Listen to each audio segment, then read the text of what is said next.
ఉంది. మా యూటీఎఫ్లో TTF, APTF అందరం కలిసి నాకు ఒకటి ఉపాధ్యాయ సంఘాల పోరాట కమిటీ యూఎస్టీసీ అని ఉంది.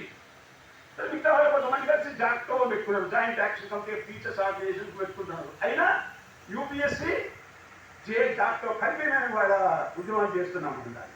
కాబట్టి ఎన్ని పార్టీలైనా ఉండనివ్వండి, ఏ వీళ్ళు లేదని ఉండనివ్వండి, మన లక్ష్యం ఏమిటి? శ్రమజీవుల కోసం పనిచేయడమా? మనం మూర్ఖుడివి, నువ్వు ఫలానా హై, నువ్వు ఫలానా హై తిట్టుకుని కూర్చోవడమా? ఇవాళ బ్రహ్మారెడ్డి గారు చెప్పినట్టుగా ఇవాళ మోడీ మూడోసారి వచ్చాడు. తక్కువ మెజార్టీ కావచ్చు, కానీ అందరినీ మింగేశాడు. బీజేపీని మింగేశాడు కదా. దీనికి ఏమంటారో చంద్రబాబు చూద్దాము, పవన్ కళ్యాణ్ చూద్దామని కాదు. ఏదేమైనా సరే మోడీ మారడు, పులి చారలు మారవు, మోడీ మారడు, షా మారడు. వాళ్ళను మార్చాలంటే ప్రజలు మార్చాలి.